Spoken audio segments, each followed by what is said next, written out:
Blessed and prosperous land because of Jesus Christ. Couldn't have done it without it. Could not have done it without it. He's the force behind everything that this country has, the success of this country. Also want to thank my wife. Sometimes here recently, I've kind of been forgetting that, Sometimes the people that are closest up to you do the most for you. Y'all know how this works. Yeah. Oftentimes you kind of forget them because but wasn't for my wife, I don't know where I'd be. I'd be somewhere hiding under a bed probably. I don't know. Certainly when they made it here today, probably couldn't have found the front door without them. So thank you.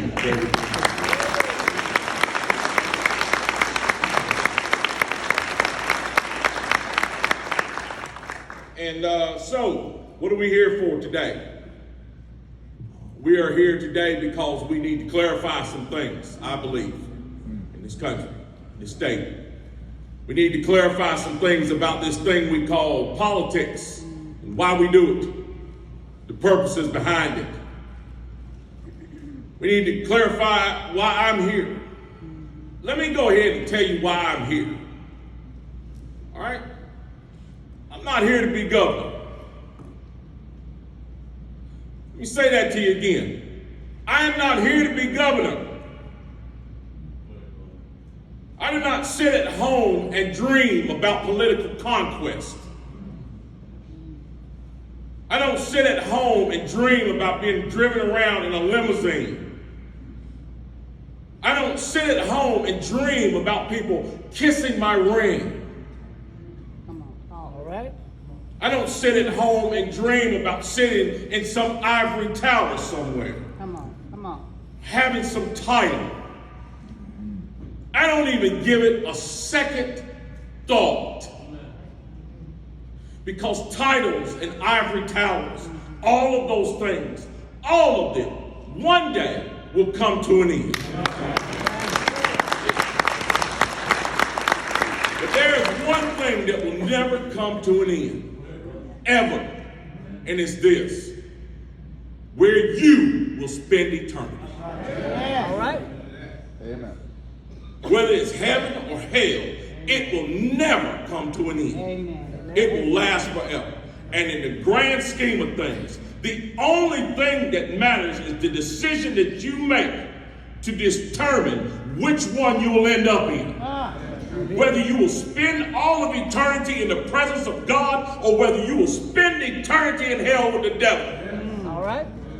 I can assure you if it happens on the opposite side and you end up with the devil, you will be in sorrow for eternity. Now you imagine that. I've had some bad days where I've had to sit back and I always say the same thing when I have these bad days. I say, well, this too shall pass. In 100 years, who will know? Who will care in 100 years about that bad day you had? But see, you can't say that about eternity. In 100 years, you'll still care. In 1,000 years, you'll still care. In 1,000,000 years, you'll still care that you made that wrong decision. You'll still care and be happy that you made that right decision. So that's what today is about. Today is about making the right decision. What are the right decisions we need to make? Pastor talked about you need to make the right decision to get involved. You need to make the right decision to get involved. You see, I was driving here on the highway this morning. Driving, my state trooper Wayne over there was driving us, and I was looking at things and I was saying, the highway is a perfect microcosm for what's wrong with society. See, everybody complains about the politicians, and then they complain about the CEO and their boss. They complain about the police officers. They complain about this and they complain about that. And then we all congregate on the highway where we're free to use this highway that we all pay for, and nobody knows how to do it. There's 4 empty lanes on this side. There's 4 empty lanes here, and everybody's congregated in the left lane, going 45 miles an hour.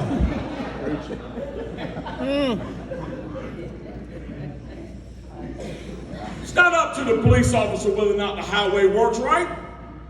It's not up to the politician whether or not the highway works right.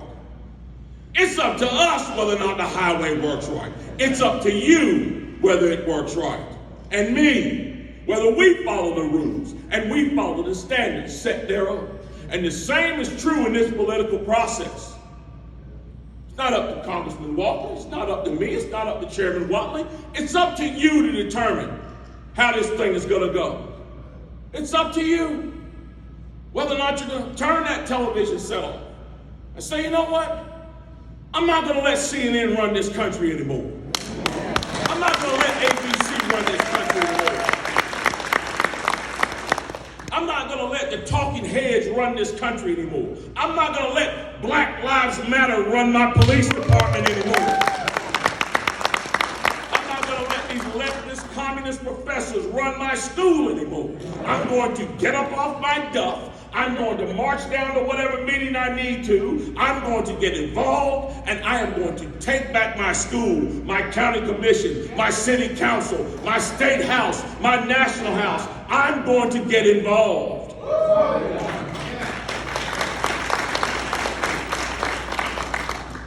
Why should you? Why should you get involved? You should get involved because your freedom, number one, your freedom was not free. See, turning off that television set and going down to the city council meeting is a whole lot easier than standing on Bunker Hill facing the British Army. Or standing at Gettysburg, on Seminary Ridge or Little Round Top, or pushing a flag up on Iwo Jima just before another 40-odd days of battle, where you would see your friends slaughtered for the cause of freedom for this country. It's a whole lot more easy than the young men and women who have given their lives and limbs and minds in Iraq and Afghanistan, fighting to secure your freedom from radical Islamic terrorists. It's a lot easier to get up and turn that television set off, go determine your destiny down at the city council. So that's why you should get involved, because freedom isn't free. And you should get involved, and this is the chief reason. Because your freedom did not come from man. Your freedom came from the Almighty. If you sit, complain, and scream at the television and do nothing, we are literally doing nothing for the cause of God who gave us our freedom. The talents that He has given us, the strength that He has given us, the wisdom that He has given us is going to waste in front of the television set or down at the fishing hole because we don't feel as if we need to get involved. We need to stand up and defend what's been given to us by the Almighty. We need to get involved. We need to stay involved. We need to push back. We need to be the strength that keeps this nation free. So we need to get involved. But now let me say this. When we get involved, we need to get involved for the right reasons. And we need to do the right thing. I told you, I am not a politician. I'm going to say that again so everyone in this room can hear me. I am not a politician. I don't care about politics. I don't care about the rules of politics. Some of y'all know the rules of politics. Well, you know, we don't do that in politics. That's not how we do that here in Raleigh or Washington, D.C. I don't care about any of that. You know, I have political advisors that will tell me, well, you know, you probably shouldn't say that. Because somebody's going to put it in the newspaper, and then this group's going to attack you, that group's going to attack you. You know, they're going to call you this name and call you that name and say this about you and say that about you. And the whole time they're talking to me, I'm thinking one word. Man, Jesus, Jesus, Jesus. Didn't all that happen to Jesus Christ?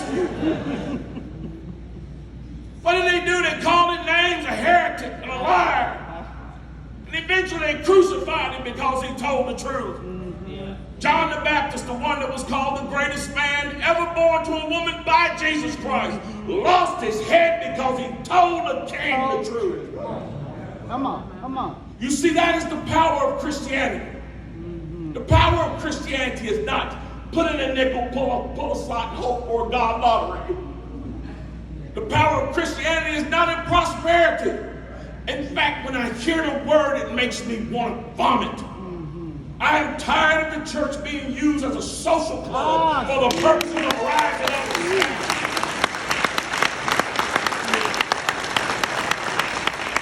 The church is the place you're supposed to go to be energized to do the work of God. And the work of God has nothing to do with your back pocket. Come on. Has nothing to do with your status. And so, if you're going to step into this political arena, you have to do it for the right reasons. And you have to know that if you stand up and you proclaim the name of God, as I stand here and proclaim the name of God, if I do anything outside the scope of what he wants me to do, guess who I'm going to have to answer to? See, I'm not going to have to answer to the Supreme Court of the United States of America. I'm not going to have to answer to the Supreme Court of North Carolina. I'm not going to have to answer to the Congress or the Senate. I'm not going to have to answer to the City Council or the County Commissioners. I'm going to have to answer to God Almighty. I'm going to have to give an account for everything that I say or do on this journey that he has put me on. And because of that, I intend to say some things that I'm not supposed to say. Things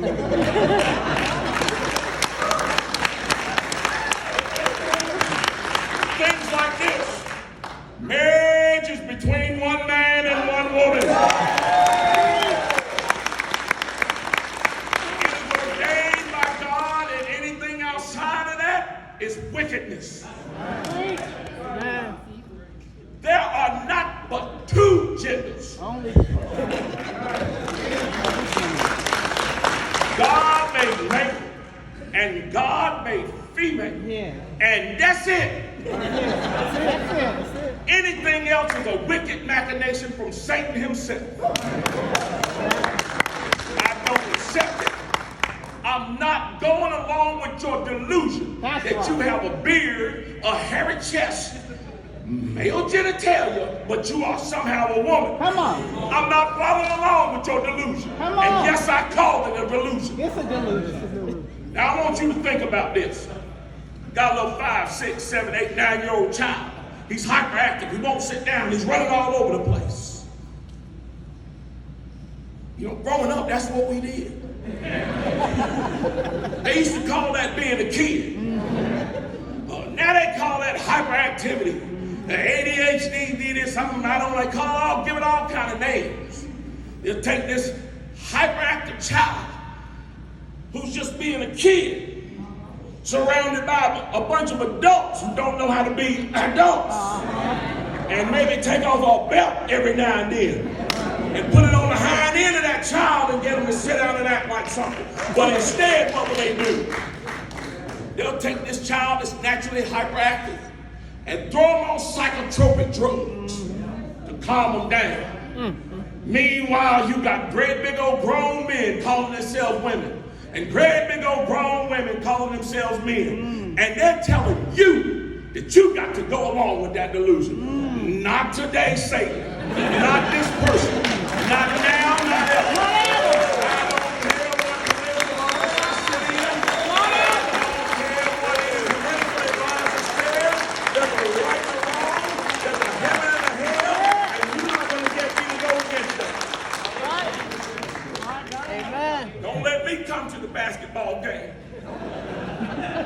See Larry Joe out there competing against my granddaughter. First time you bump into her, you gonna have to deal with me and you ain't gonna like it. I'm gonna whoop you like the man you are, whether you like it or not.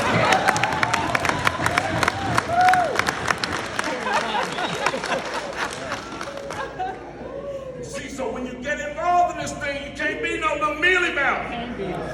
Can't be running around here begging the other side, can't we just talk about this? No, we ain't gonna talk about it. No. I'm not going to talk about it. BLM, you want to come in here and sit down and talk? All right, let's talk. Here it is. I'm going back to blue. What you got to say? Let me go ahead and tell you something about Black Lives Matter. Wrap it up in a nutshell. The Black Lives Matter right now, what Black Lives would Matter, the group would be talking about, are the two 7-year-olds this last week that were murdered by gang members. That's right. That's what they would be That's talking what they about. would be. All right. If Black Lives really mattered, George Floyd wouldn't be their poster boy. That's right. All And right. again, I'm not supposed to say this It's all right. because somebody might get mad. Let them get mad. All right. A drug-addicted wife beater. Come on. And yes, he was an abuser of women, held a gun on a pregnant woman. Yeah, it's so. This guy they hold up as a hero, Come on. held a gun on a pregnant woman. Come on. Oh yeah. This drug-addicted counterfeiter shouldn't be your poster boy. That's so. You want somebody to be your poster boy? How about that 9-year-old child, Tyshawn Lee, in Chicago that was taken out and murdered execution style? How about making him the poster child against violence by gangs in this nation? See, we're fighting the wrong entity. We're busy out here fighting the police. Meanwhile, the gangs murdering within Murdering our people. babies. Again, the church is silent. The politicians are silent because they're afraid. Right. I'm going to go ahead and tell you like this. Old Mark Robinson right here. Sometimes I call myself 616 Logan Street. That's where I grew up. 616 Logan Street, a little rat-infested house. Mark Robinson from 616 Logan Street is not going to be silent. And I'm not going to be afraid. I am going to speak up for all those voiceless people out there that are being murdered in the streets every day and ignored. It's not about justice. These folks want you to have you think it's about justice. It ain't about justice. It's about an agenda. It's an agenda. That's what it's about. Lord, our nation. It's time for us to stand up. So if you're going to get involved, get ready to take your lumps. I take mine every day with relish. Somewhere right now, it's a little man at WRAL just scribbling furious. Can't stand that guy, I hate him. Nothing does my heart more good than to know that the devil is raging as I tell the truth. Nothing does my heart more good. But let me tell you something. This here's a message. Again, you know, I tell you, you ain't supposed to say stuff, but I'm going to say it. You're going to get into this thing. You need to get into it for the right reasons. You don't need to get into this thing for yourself. That's right. All right. See, I'm going to tell you what's wrong with politics today. What's wrong with politics today is we got too many politicians that are so concerned with sticking it to their political enemies and worried about their political privilege. They have forgotten about the people they are supposed to serve.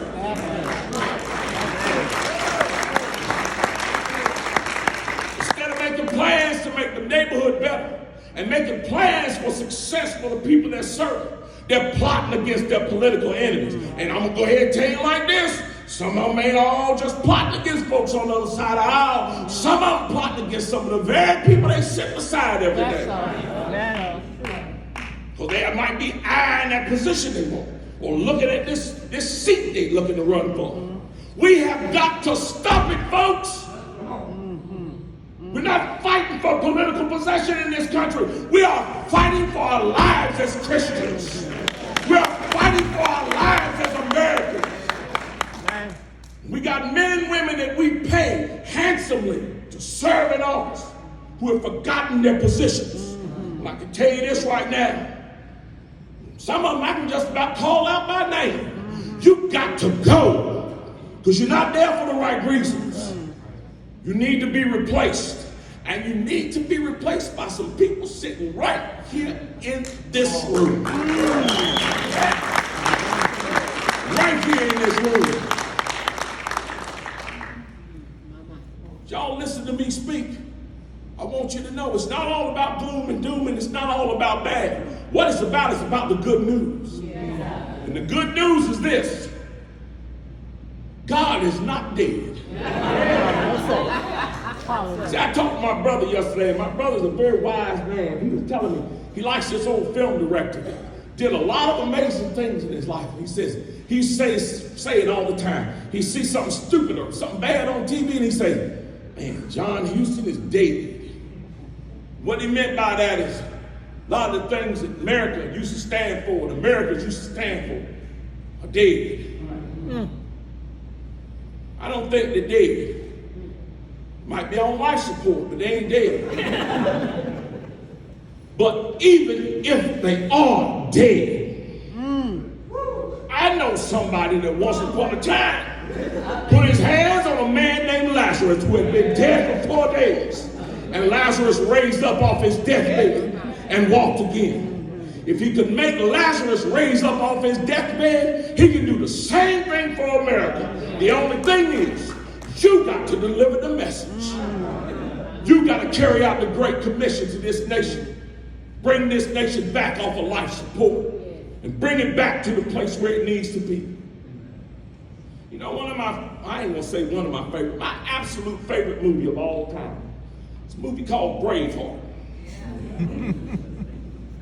I love that movie. That movie ruined movies for me. I saw that movie, and then after that, every movie I saw after that, I said, "Man, that was a good movie, but it wasn't Braveheart." The line in that movie where he's in front of all the guys getting ready to go out and go fight. And don't get me wrong, the movie is not historically accurate, but it never was made for that purpose. Wasn't made to be historically accurate. Line in the movie where he's standing in front of all the men getting ready to go fight, and he looks at him and says, "You came here as free men. What will you do with your freedom?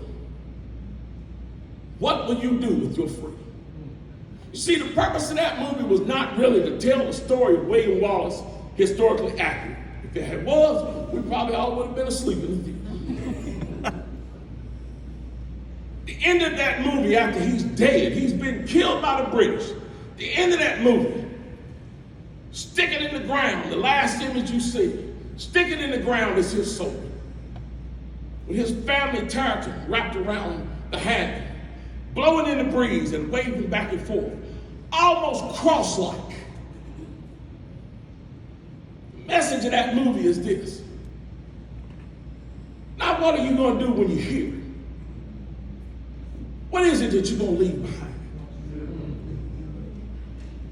What are you going to leave behind? As you decide to get ready to enter this political arena, as you sit in this political arena, all of us need to realize something. We are not fighting for possession down here on earth. As Lieutenant Governor, I'm not fighting for possession down here on earth. I'm not fighting so that I can be the governor. I'm not fighting so I can take a step after that. I'm not fighting so that I can be seen all over North Carolina. I am fighting because of what I want to leave behind. Things that I will never see. See, George Washington's not here to see me. Thomas Jefferson is not here to see me. My own mother is not here to see me. My mother sacrificed her whole life for her children. The greatest accomplishment any of her children, she was not here to see. And why? Because she was not fighting for possession. She was fighting for what would be left behind. You see, I truly believe you hear these stories all the time of people who achieve great things, but they only achieve them after the people they love the most have gone away from here. I truly believe that when we leave this place, we will leave a part of ourselves to inspire those who come behind us. They will pick up that spirit the same way a jet airplane picks up the air and lifts it out the ground. They will move forward and do greater things than we ever did. And you see, if you decide to get involved in this political process, that is what you need to remember. You don't need to think about the salary. You don't need to think about the position. You don't need to think about the limousine. You don't need to think about the authority. You don't need to think about the privileges you can gain. You need to think about what your grandchildren are going to get out of this after you're gone. You need to think about what kind of sword you're going to leave planted in the ground, waving in the wind, that will inspire others to greatness. You need to decide about whether when you leave here, you will leave a spirit or a ghost. Because it is not about fighting for ourselves. It's about fighting for something greater than we will ever be. And that's what we leave behind. And so that's my challenge to you today. My challenge to you today is to go home, look at yourself in the mirror, and ask yourself if you're ready. Are you ready to get involved? When you decide whether or not you are ready to get involved, ask yourself what you want to do. And when you decide to do it for the right reasons. And remember, the right reasons are not yourself. The right reason is the future and our God and what He would have you to do. That's the right reasons. Last thing I'm going to say to you is this. We talk a lot in our society about right and wrong and good and evil and all the associated things. But as Christians, we need to remember something. We need to remember one thing. None of that will matter till we get with the person in the mirror. All this talk about critical race theory and all these folks pushing all these agendas, none of it is going to matter till we get in the mirror and we examine ourselves. And ultimately, that's what this is all about. This is about examining self, being able to let go of self, and being able to do the right thing for other people. So that's what I would encourage you to do. Guys, let's stand up and be the people that God has made us to be. Amen. Let's stand up and be the state God has made us to be. Amen. And let's stand up and be the nation God has made us to be. God bless you all. God bless the great state of North Carolina. And God bless the United States of America. Thank you all.